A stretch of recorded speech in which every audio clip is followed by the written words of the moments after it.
नमस्कार, मैं रविश कुमार। साथियों, यह मैंने एक नया चैनल बनाया है नीति मंच नाम से, जिस पर मैं आप लोगों को पेंशन से जुड़ी हर वह खबर दूंगा जो आप लोगों के लिए बहुत महत्वपूर्ण है। और अगर अभी तक आपने इस चैनल को सब्सक्राइब नहीं किया है तो इस चैनल को जल्दी सब्सक्राइब कर लें, बेल आइकन दबाएं ताकि हर नई खबर सबसे पहले आपको मिले। तो चलिए वीडियो शुरू करते हैं। आज हम ईपीएस पेंशन 95 योजना से जुड़ी उस सबसे बड़ी और महत्वपूर्ण खबर पर विस्तार से चर्चा करने जा रहे हैं, जिसका देश के करोड़ों पेंशन भोगी दशकों से इंतजार कर रहे हैं। यह एक ऐसी खबर है जो आपके भविष्य, आपकी आर्थिक सुरक्षा और आपके सम्मान से सीधी जुड़ी हुई है। आज की हमारी यह रिपोर्ट उस उम्मीद की किरण के बारे में है जो अब एक बड़े बदलाव का संकेत दे रही है। सवाल यह है कि क्या सरकार आपकी न्यूनतम पेंशन को ₹8,000 की मामूली राशि से बढ़ाकर ₹500 करने जा रही है? क्या आपकी सालों की तपस्या और संघर्ष का फल अब आपको मिलने वाला है? और इस बड़े बदलाव की नींव कहां और कैसे रखी जा रही है? इन सभी सवालों के जवाब आज हम आपके सामने परत दर परत खोलेंगे। साथ ही हम आपको कर्मचारी भविष्य निधि संगठन यानी ईपीएफओ द्वारा किए गए उन 5 ऐतिहासिक बदलावों के बारे में भी बताएंगे जो देश के 7 करोड़ से ज्यादा पीएफ खाता धारकों के जीवन को हमेशा के लिए बदलने वाले हैं। तो बने रहिए हमारे साथ, क्योंकि अगले कुछ मिनट आपके लिए बेहद महत्वपूर्ण होने वाले हैं। चलिए सबसे पहले उस खबर की बात करते हैं जो इस समय पेंशन जगत में चर्चा का सबसे बड़ा विषय बनी हुई है। संसद की एक स्थायी समिति ने श्रम मंत्रालय को एक ऐसा निर्देश दिया है जिसे ईपीएस 95 के इतिहास में एक मील का पत्थर माना जा रहा है। भारतीय जनता पार्टी के वरिष्ठ सांसद और कर्नाटक के पूर्व मुख्यमंत्री श्री बसवराज बोमई की अध्यक्षता वाली इस शक्तिशाली संसदीय समिति ने श्रम मंत्रालय से साफ और कड़े शब्दों में कहा है कि कर्मचारी पेंशन योजना यानी ईपीएस का मूल्यांकन अब किसी बाहरी और स्वतंत्र तीसरे पक्ष से करवाया जाए। यह कोई सामान्य मूल्यांकन नहीं होगा, यह एक व्यापक और गहन जांच होगी कि यह योजना आज के समय में कितनी प्रासंगिक है और पेंशन धारकों को जो राशि मिल रही है क्या वह सम्मानजनक जीवन जीने के लिए पर्याप्त है। इस निर्देश की सबसे महत्वपूर्ण बात है इसकी समय सीमा। समिति ने यह दृढ़ता से अनुशंसा की है कि मूल्यांकन की यह पूरी प्रक्रिया हर हाल में साल 2025 के अंत तक पूरी कर ली जानी चाहिए। जी हाँ, आपने सही सुना, 2025 के अंत तक। इसका सीधा मतलब यह है कि समिति चाहती है कि पेंशन बढ़ोतरी के मुद्दे पर अब और देरी ना हो और पेंशन धारकों को अगले साल के खत्म होने से पहले एक अंतिम और निर्णायक जवाब मिले। समिति ने अपनी रिपोर्ट में जो टिप्पणी की है वह करोड़ों पेंशन भोगियों के दर्द को बयां करती है। रिपोर्ट में कहा गया है कि पिछले 10 वर्षों में जब से न्यूनतम पेंशन को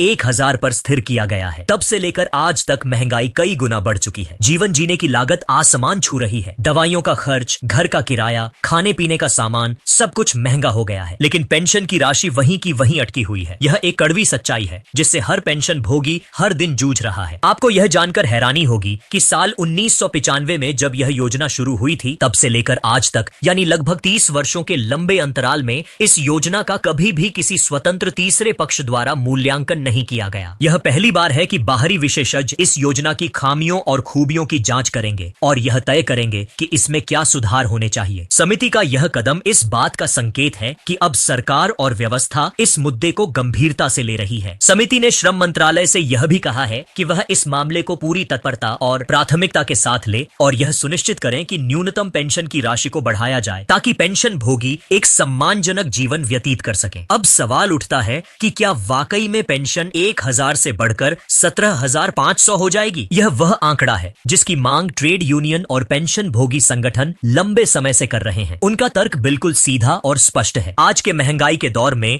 ₹1,000 में एक व्यक्ति अपने महीने भर का गुजारा कैसे कर सकता है? यह राशि ना तो उनके भोजन के लिए पर्याप्त है, ना दवाइयों के लिए और ना ही अन्य जरूरी खर्चों के लिए। इसलिए उनकी मांग है कि न्यूनतम पेंशन को कम से कम ₹7,500 प्रति माह किया जाए और साथ ही इसे महंगाई भत्ते यानी डीए से भी जोड़ा जाए ताकि जैसे जैसे महंगाई बढ़े पेंशन में भी अपने आप बढ़ोतरी होती रहे। इसके अलावा पेंशन भोगियों को मुफ्त और बेहतर चिकित्सा सुविधाएं उपलब्ध कराने की भी मांग जोर शोर से उठाई जा रही है। इस मांग को लेकर पेंशन भोगियों के प्रतिनिधि मंडल ने कई बार सरकार के दरवाजे खटखटाए हैं। कुछ समय पहले ईपीएस 95 राष्ट्रीय आंदोलन समिति के एक प्रतिनिधि मंडल ने देश की वित्त मंत्री श्रीमती निर्मला सीतारमण से भी मुलाकात की थी। उस बैठक में उन्होंने अपनी मांगों का एक विस्तृत ज्ञापन सौंपा था और वित्त मंत्री ने उन्हें यह आश्वासन दिया था कि सरकार उनकी मांगों पर गंभीरता से विचार करेगी। हालांकि ऐसे आश्वासन पहले भी मिलते रहे हैं, लेकिन इस बार संसदीय समिति के हस्तक्षेप के बाद उम्मीदें कहीं ज्यादा बढ़ गई हैं। यह जानना भी जरूरी है कि श्रम मंत्रालय ने पहले भी पेंशन बढ़ाने की कोशिश की थी। समिति को दी गई जानकारी के अनुसार श्रम मंत्रालय ने साल 2020 में न्यूनतम पेंशन को बढ़ाने का एक प्रस्ताव वित्त मंत्रालय को भेजा था, लेकिन दुर्भाग्य से उस प्रस्ताव को मंजूरी नहीं मिल पाई थी। इसके बाद साल 2024 और 25 के बजट से पहले भी इस पर चर्चा हुई, लेकिन कोई ठोस नतीजा नहीं निकला। लेकिन अब जब मामला संसद की समिति के संज्ञान में आ गया है और एक निश्चित समय सीमा तय कर दी गई है, तो यह उम्मीद की जा सकती है कि इस बार नतीजा सकारात्मक होगा। पेंशन का प्रस्ताव अब वित्त मंत्रालय के पास समीक्षा के लिए है और सभी की निगाहें इस बात पर टिकी हैं कि सरकार इस पर क्या फैसला लेती है। तो कुल मिलाकर पेंशन के मोर्चे पर स्थिति यह है कि एक बड़ी और सकारात्मक पहल हो चुकी है। संसदीय समिति ने सरकार पर एक नैतिक और प्रक्रियात्मक दबाव बना दिया है कि वह इस मुद्दे का समाधान 2025 के अंत तक करें। अगर समिति की सिफारिशों पर अमल होता है तो यह करोड़ों पेंशन धारकों के लिए एक ऐतिहासिक जीत होगी और उनके जीवन में एक नया सवेरा लेकर आएगी। चलिए अब बात करते हैं उस दूसरी बड़ी खबर की, जो सीधे तौर पर देश के 7 करोड़ से ज्यादा पीएफ खाता धारकों से जुड़ी है। कर्मचारी भविष्य निधि संगठन यानी ईपीएफओ ने अपने नियमों में 5 ऐसे बड़े और क्रांतिकारी बदलाव किए हैं जो आपके पीएफ से जुड़े कामों को पहले से कहीं ज्यादा आसान, तेज और सुविधाजनक बना देंगे। यह बदलाव आपकी प्रोफाइल से लेकर आपके पीएफ ट्रांसफर और पेंशन निकासी तक हर प्रक्रिया को प्रभावित करेंगे। आइए एक एक करके इन सभी बदलावों को विस्तार से समझते हैं। पहला बड़ा बदलाव, प्रोफाइल अपडेट करना हुआ बच्चों का खेल। सबसे पहला और महत्वपूर्ण बदलाव आपकी पीएफ प्रोफाइल से जुड़ा है। पहले अगर आपको अपने पीएफ खाते में अपना नाम, जन्म तिथि, पिता या माता का नाम या अपनी वैवाहिक स्थिति जैसी जानकारी को बदलना या ठीक कराना होता था, तो यह एक बहुत ही जटिल और लंबी प्रक्रिया होती थी। आपको कई फॉर्म भरने पड़ते थे, दफ्तरों के चक्कर काटने पड़ते थे और महीनों तक इंतजार करना पड़ता था। लेकिन अब ईपीएफओ ने इस पूरी प्रक्रिया को बेहद आसान बना दिया है। अगर आपका यूएएन नंबर आपके आधार कार्ड से लिंक है, तो अब आप घर बैठे अपने मोबाइल या कंप्यूटर से कुछ ही मिनटों में अपनी प्रोफाइल की ज्यादातर जानकारी को ऑनलाइन अपडेट कर सकते हैं। यह एक बहुत बड़ी राहत है, खासकर उन लोगों के लिए जिनके नाम या अन्य विवरण में कोई गलती थी और वे इसे ठीक नहीं करा पा रहे थे। दूसरा बड़ा बदलाव, पीएफ ट्रांसफर, अब बिना किसी झंझट के। दूसरा बदलाव उन कर्मचारियों के लिए एक वरदान है जो अक्सर नौकरियां बदलते हैं। पहले जब आप एक कंपनी छोड़कर दूसरी कंपनी में जाते थे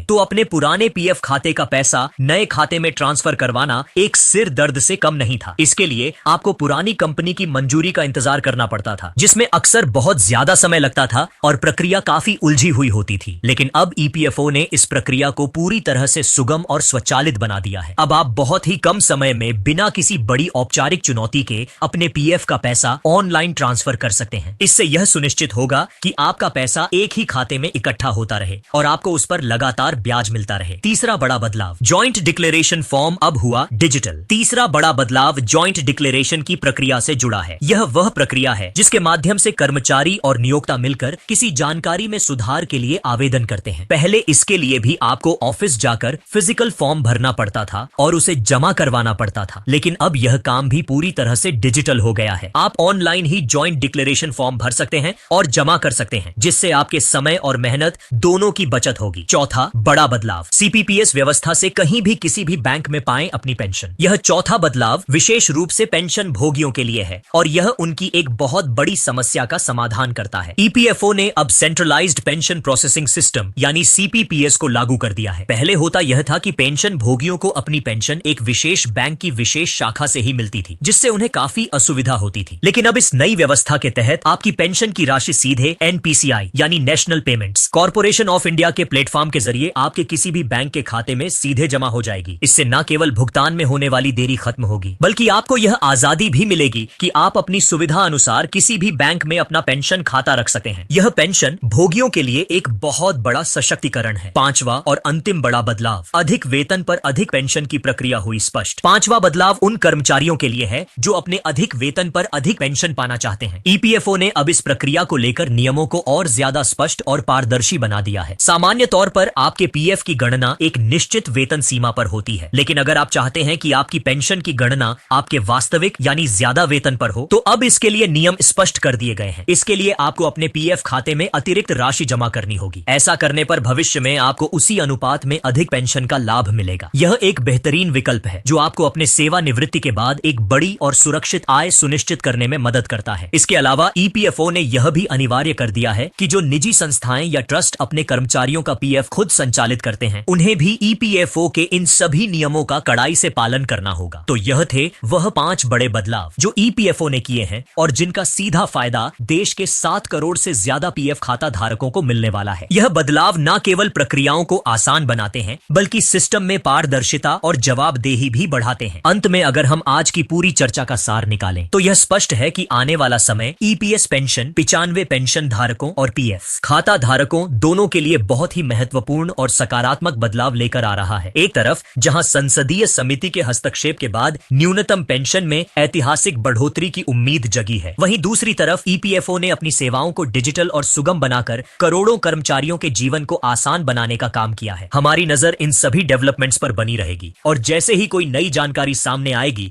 हम उसे सबसे पहले आप तक पहुंचाएंगे। आपके धैर्य और संघर्ष को हमारा सलाम। अगर आपको यह वीडियो पसंद आई हो तो लाइक करें, कमेंट करें और नीति मंच चैनल को अभी सब्सक्राइब कर लें। धन्यवाद।